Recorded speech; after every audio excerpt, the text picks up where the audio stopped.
Alright, welcome back to the Wrestling Rundown, episode 31. We are in the middle of the week, which has changed up a little bit, so this is the switch. We're now talking Tuesday, Wednesday, Thursday, but... In a different way. In a different way.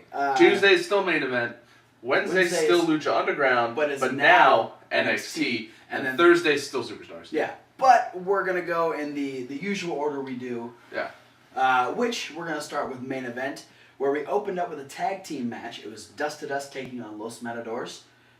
Gold, Dust, and Stardust announcing that they're going to be in the Royal Rumble this year. Yeah, who won?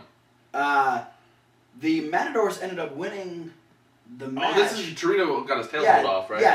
Yeah, Torito was up on the ring initially, and Goldust hip checked him off and ripped his tail off.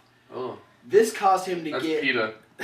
PETA's gonna be all over that. This caused him, he was still very much in the match.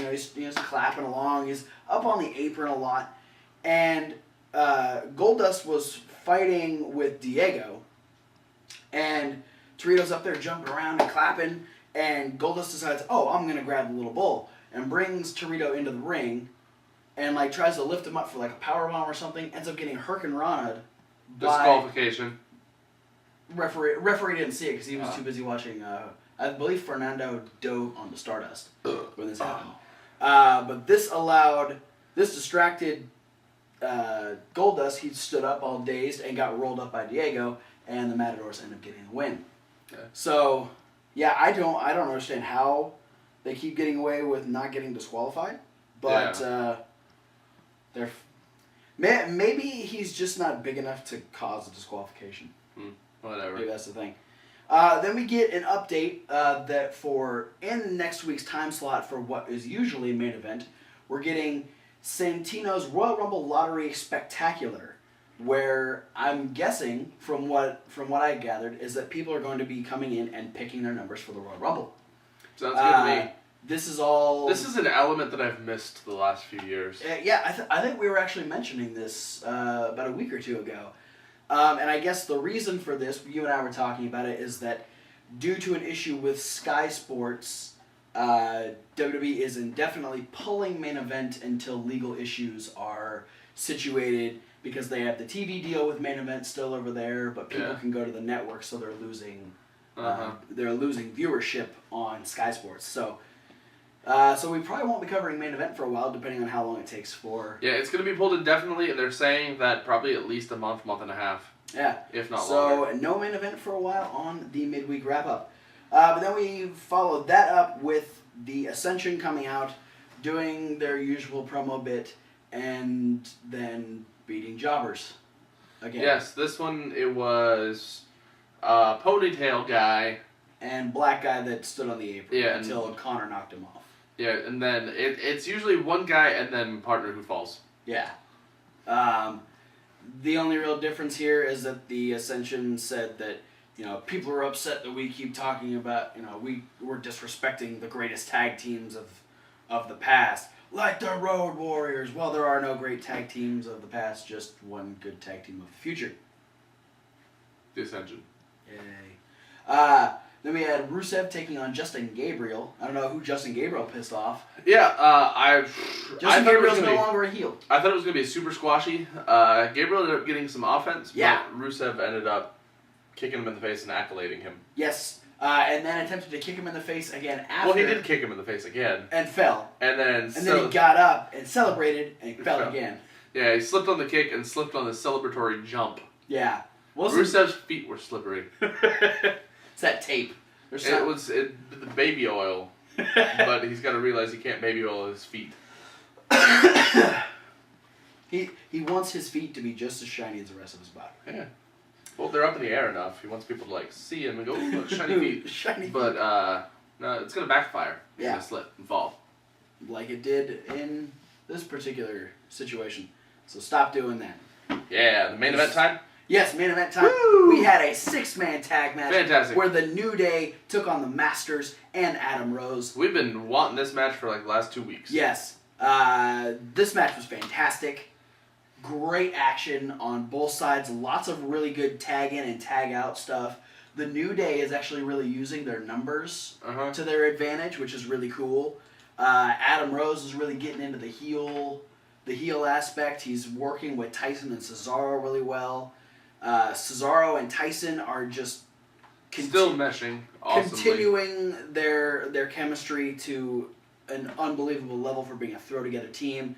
One of my favorite spots from the two of them was Kofi going for the crossbody and Tyson getting blind tagged by Cesaro. Cesaro switches places with Tyson real quick and gives the European uppercut to Kofi. Yeah. I think highlight spot of the match is Adam Rose on the apron, Kid and Cesaro on the outside. Xavier Woods and Kofi Kingston dive over the top rope onto Kid and Cesaro while Big E goes through the ropes, spearing Adam Rose. The triple dive was a perfect way to segue into the end because we have the legal men at this point were Adam Rose and Big E. Big E makes the tag to Xavier Woods after the triple dive. They hit the midnight hour. The New Day gets the win. Awesome match. I'm looking forward to a rematch. Yeah. I'm hoping it. Spoiler alert: it doesn't happen again this week, but I'm hoping it happens again next week. Maybe this coming Raw, or maybe like the pre-show of the Royal Rumble or something. Yeah, that'd be good to have on the Royal Rumble card. And then now Lucha Underground. Lucha Underground, which is great. Oh. Now, not only do we have the awesome action, but we have a title that we can care about. We have so many contenders for this title. And we get 4 new people debuting this week. Yes. All in the same match. Yeah. First off, we opened up with a little backstage thing where Dario Cueto's talking to Phoenix, saying that he wants him to embarrass Conan by destroying Prince Puma in the main event tonight, which will be for the Lucha Underground Championship. Yes. All the while this is going on, Angela Fong, formerly known as Savannah in WWE, is spying through the window of Cueto's office. Yes. So we'll have to see what that means. Our first match, though, the first match is where we get 4 brand new guys on the roster. Yes. We get Cage, we get Angelico, Argenis, and Aerostar in a 4-way eliminator. This was phenomenal. Yeah, talk about Aerostar, super fast. Cool entrance attire. Yeah, he's got some Mega Man Legion of Doom shoulder pads. He's not quite as cool as Drago though. And very, very fast. Yes. Fun to watch. Yeah. Fun. He zips back and forth. Cage, super huge. Just a monster. Super beefy and very, very athletic. We had Argenis, which was kind of a plain-looking luchador. Yeah, very white mask. He's deceptively strong and agile. He looks very mediocre, but he's very, very impressive. Honestly, the one that surprised me the most was Angelico, from South Africa. He just looks like a normal, everyday white dude. He looks kind of like Jolly Roger. A little. I actually kind of thought he was Jolly Roger for a second, but he doesn't have all the tattoos. Yeah. But all 4 he reminds me of young Matt Sydal. Definitely. We had so much back and forth action. All 3 of the luchadors or the smaller guys eliminated Cage early on. Not from the match, but got him out of the ring. Got him outside. They kept him out of the ring. They dome on him a bunch. Oh yeah, they were keeping him isolated so the 3 of them could fight. We had the triple dive spot, which Cage was actually involved with. We had Aerostar dive onto him. Then we had Argenis dive onto the both of them, doing a little springboard turnaround moonsault. And then Angelico, who just freaking torpedoed over the corner. Yeah. Oh man. All the way over the corner. It was awesome. Yeah.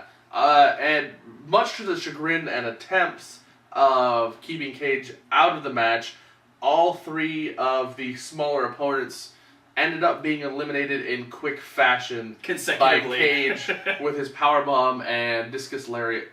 Yeah, the discus lariat, the one he did to Argenis, just looked like Argenis looked like he ran into a wall, which he technically did because Cage is a monster. I take that back. He's a machine. I thought Luke Harper made the discus clothesline look really effective. Cage takes it to a whole nother level. Cage blew my mind. Highlight spot, I think, for me, this was the highlight spot of the show. Cage catching Argenis in the fucking jackhammer. The goddamn jackhammer! It was Argenis, yeah? Or was it Aerostar? No, it was Aerostar. Yeah, Aerostar dives off the top rope and gets caught in vertical suplex position. Perfect position. Like, Cage had to take a couple of quick back steps, but caught him. And hit him with the jackhammer. Oh my god. This match This match was awesome. So much fun. And it kicked off an awesome show. We had Chavo Guerrero out in the ring. He wanted to apologize to Blue Demon for what he had done a couple weeks ago, attacking him with the chair. Blue Demon comes out. Confused. Very confused, very, very apprehensive. Doesn't really trust Chavo at this point, obviously. Yeah. Are you gonna trust a dude that just hit you with a chair a couple weeks ago and sent you to the hospital? No. But Chavo said, I want to apologize for not ending you sooner. Not exposing you for who you really are. The fact that you're washed up and that the Guerrero name is better, blah blah blah, and Blue Demon kind of ends up getting revenge for what Chavo did. Double legged him, beat him up, and hit him with a chair. Yep. So Blue Demon gets a little bit of revenge. I'm predicting they're gonna have a match next week. You think so? Think they'll do it next week? Probably. We'll Things progress fast on Lucha Underground. We'll have to wait and see. Speaking of rivalries, we had another one-on-one match between Drago and King Cuerno. This wasn't very long. No. It started off real hot and heavy, lots of physicality. Mm-hmm. Cuerno pulls out a table. He's getting ready to just destroy Drago. Drago ends up hitting him, knocking him on the table, running up the stairs real fast, and then diving off of Cueto's office. And through the table, double count out. Yeah, double count out. So, they're escalating this. We have no idea. I mean, I honestly have no idea where these matches could go because Lucha Underground is just a combination of everything that they could ever do. Yeah. Super exciting. Should be interesting to see where the King Cuerno Drago storyline goes. But just before our main event, we get a cool Phoenix package. Yeah, it's a lot like the one they did with Drago. Yeah, just talking before about Drago went against King Cuerno. Talking about the history of the Phoenix and just showing him in just really cool backgrounds. It's just a lot awesome. of filler material. A lot of cool setup stuff. But then we have a very evenly matched main event. Yeah, the title match, Prince Puma defends the Lucha Underground Championship versus Phoenix. The opening spots were great because it was very much, I can do what you can do. Yeah, They do a little thing, and the other person would do something similar, and they would just keep popping back and forth with things, and then stand off.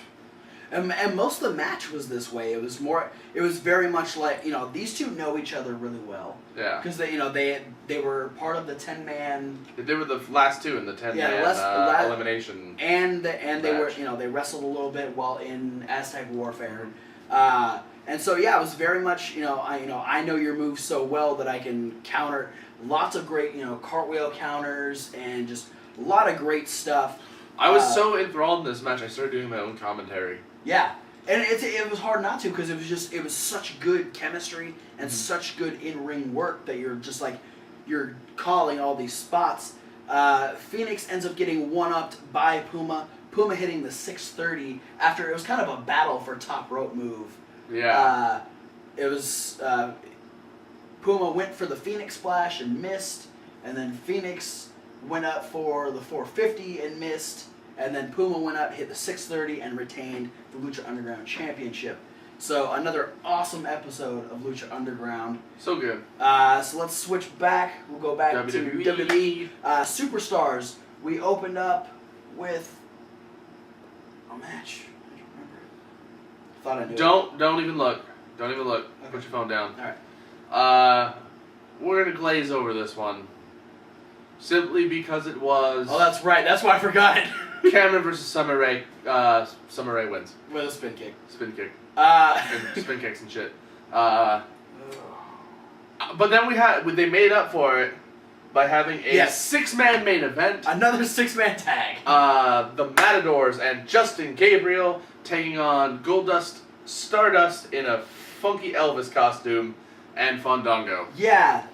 We weren't sure why It was Elvis's birthday. Yeah, Thursday. it was. Yeah, So- at first, until it was mentioned on commentary, we weren't sure why Stardust was in all white. He had a white was- Stardust outfit with like but- sequin boot covers. Yeah, it was very interesting. But yeah, this was a really good match. Yeah, the Matadors and Dust to Dust have some really good in-ring chemistry, and Fandango and Justin Gabriel being really good individual talents. Yeah. It was good seeing these guys being implanted into a match with already talented teams. Yeah, it was nice to see. I think because Fandango is kind of subjected to the singles matches all the time, this was a really good time for him to be able to show off more of his ability, because he didn't have just one person to face off against, which helped him tremendously. For me, it was sort of a breath of fresh air, because normally if you have two teams facing each other in a six-man tag match, the two guys who are teaming with the teams are in some sort of a singles feud. Yeah. While Justin Gabriel and Fandango aren't engaged in any kind of singles feud that I know of. Yeah, he it was did. a Twitter war. Well, Fandango did return against Justin Gabriel at TLC. Yeah. So they had a couple one-off matches. So there's some past history there. Yeah, but it was good to see these guys in there instead of just having, Ambrose versus Bray Wyatt. Yeah. Put those guys in there, or Harper and Ziggler. Let's put those guys in there. Yeah. Putting two guys who are legitimately talented mid-card wrestlers. Yeah. And I love the tag team work of the Matadors. They play off of each other really well, especially when they have such great chemistry with Dust to Dust. Dust to Dust and Fandango would actually end up getting the win. Yeah. Stardust looked like he was going to hit Goldust with another disaster kick. Yeah. Fernando, I think it was. It was Diego. Yeah. Diego was about to take the move, but he spun around behind Goldust, so Goldust would absorb the blow, but Goldust ducked in time. And Stardust hit Diego with the disaster kick, which is really hard, really weird to say. And he would end up losing to Stardust. Great match. Great way to glaze over the terrible opener. And Stardust repeatedly pokes Fandango in the armpit. Yeah, Cody is having way too much fun with the Stardust gimmick. I think he has a problem now.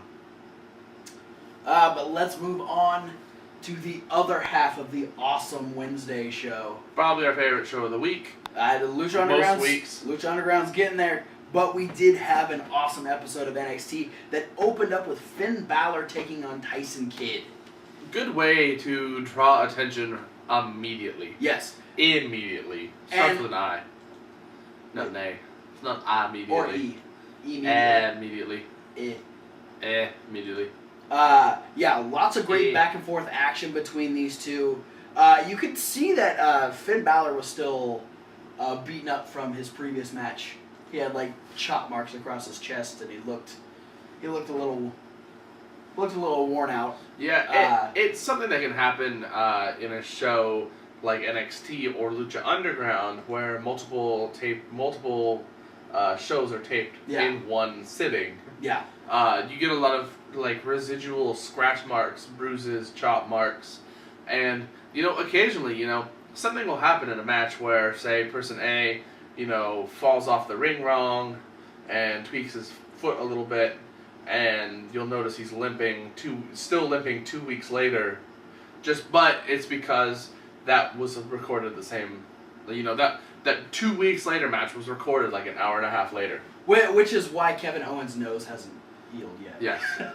But yeah, a lot of great back and forth action between the two. Tyson didn't even have Maddie out there with him. He was out there all by himself. She was getting ready because she would have a tag team match later. She does have a match later in the show.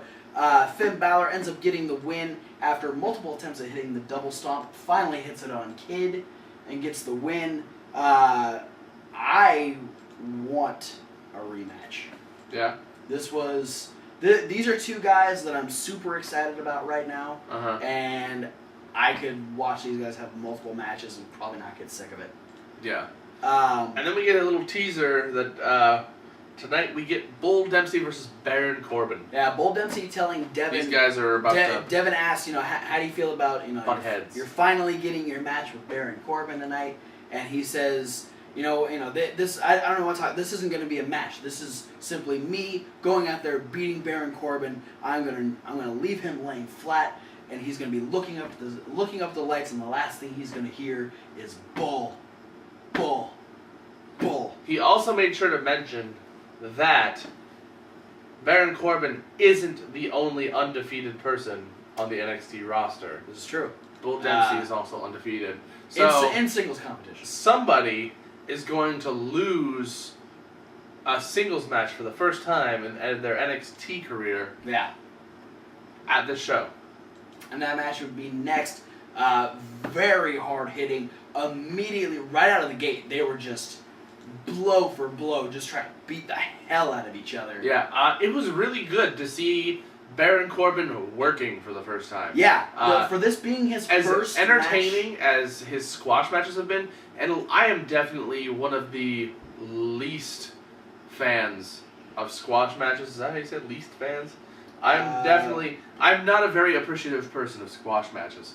But Baron Corbin's squash matches are impressive. Well, I think it has to do with the finishing move. Yes. Well, yeah, when you can end a match so emphatically that it's like, oh man, I can't wait to see that happen. And the fact that you get squash matches, you get to see it happen so much faster. Yeah.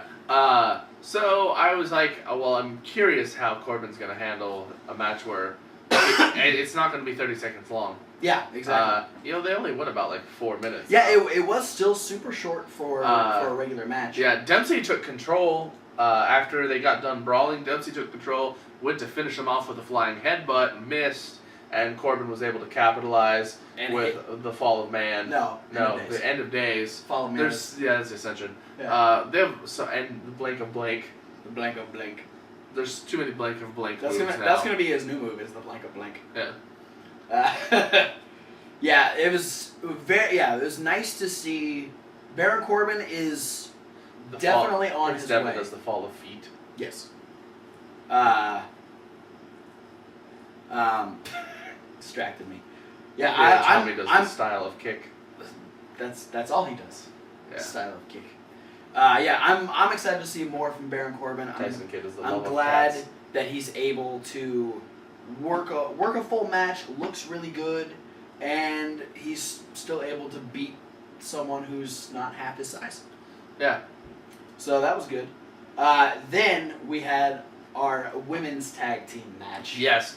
Natalya and the NXT Women's Champion Charlotte going toe-to-toe with Sasha Banks and Becky Lynch. This match was so good.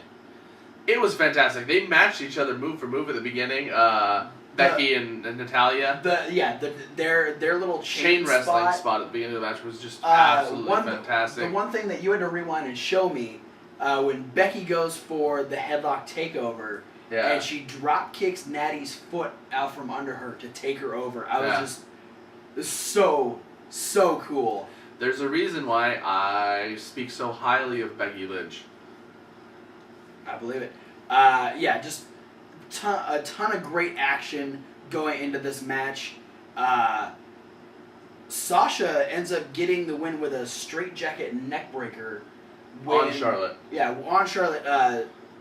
Becky and Natalya are on the outside. Yeah, Becky pulled Natalya to the outside. That's right, and Charlotte was looking at her, and Sasha pushed her, and she hit her throat on the top rope. Yeah, and so when she was holding her throat, she was able to grab the arms, hit the neck breaker. The heels get the win. So this is setting up for some interesting combinations. I love the fact that we have Natty down on NXT now. Yeah, that makes me so excited. I'm hoping this is another one where I'm hoping we get a rematch. Yes, I wouldn't mind seeing this main event an episode of NXT. That would be so good. But that wasn't our main event this go around. No, our main event would be a rematch from our Evolution for the NXT Championship. Sami Zayn now defending against former champion Adrian Neville. Yeah, they only got about half the time. But they did. Oh my god! Awesome. I thought Adrian Neville was gonna win. Like, part of me knew. I was like, no, I know that Sami's gonna win. Yeah, they had a great match, and then towards the end, he hit the O'Connor roll and then did the bridge over. Yeah, and you it was, were on the edge of your seat. It was such a near fall. I was like, he's got it. No, I know Sammy is going to win this. He's going to retain the title. But they're so good at their near falls and the certain moves they hit at certain dramatic points chemistry between the two of them. is just so good. For me, highlight of the show comes during this match. Okay. Sami Zayn goes for the patented torpedo DDT. I was just going to talk about that. And takes a super kick to the mush. Right in the face. Straight boot to the face. Sammy is just and stops dead in his tracks in the inside. Yeah, of he's the still like he's just like, what just happened? And oh man, so good. Like somebody kicked Grover in the face. What's near? Far. Everything. Yeah, just a phenomenal match. Sami Zayn ends up taking the win when he hits the exploder suplex and the haluva kick. Just so much fun to watch these two face off. Sammy gets another moment where he gets to celebrate, hold his title up, and it's ruined again by Kevin Owens, who comes out and hits him with the big old powerbomb. Not on the corner this time, but just in the ring. Yeah. But like pop-up powerbomb. But you know Sammy's still feeling the effects of the last one. Yeah. And after going through a 20-minute match with Adrian Neville. And then Owens kicks the title belt into his head. Yeah. Like not like a move, but like he was just like moving the title belt with his foot. Yeah, and hits him in the head with it. It was already kind of douchey that he was kicking the title, but then it slides and hits Sammy in the head. And it's like, dude, what's your problem? There's a lot of problems with Kevin Owens. But yeah, another awesome edition of NXT. Wednesday is a phenomenal day for wrestling. Yeah. I'm going to say this midweek wrap-up, great all around. I give it an A-. It would have been an A or perhaps an A+ had they not had Cameron versus Summer Rae. Yeah, that was really the downer of the entire midweek. Yeah. A bunch of great solid matches, but that is it for this week's midweek wrap-up. We got all kinds of videos over there in the playlist. We got our Raw review. We got our indie news. You can rewatch the midweek wrap-up because it was so cool. We got the results from this week's Fantasy Warfare. Al Snow taking on Diamond Dallas Page in the submission match. I'm Al Snow? Yeah, and I'm Diamond Dallas Page. Well, can I have your autograph? Can I have yours? Sure. All right, cool. We also have the SmackDown Rundown. The move to Thursday nights for SmackDown. So be sure to check all those out. Be sure to like, favorite, subscribe. This might actually be a preemptive thing saying that we could be getting Wrestling Rundown videos up slightly faster now. Yes. That we don't have to wait till Friday to get everything. Yeah. We could be doing most of our shooting on Friday and have everything up by Saturday night. Yeah. So, won't happen this week, obviously. But look forward to that in the future. If you want updates on when videos are popping up, subscribe to the channel, like our Facebook page, follow us on Twitter. We got all the information check out our there. Tumblr. All of our videos are posted on there. Do all that fun stuff. Let's talk about wrestling. And we'll see you at whatever video you decide to watch next.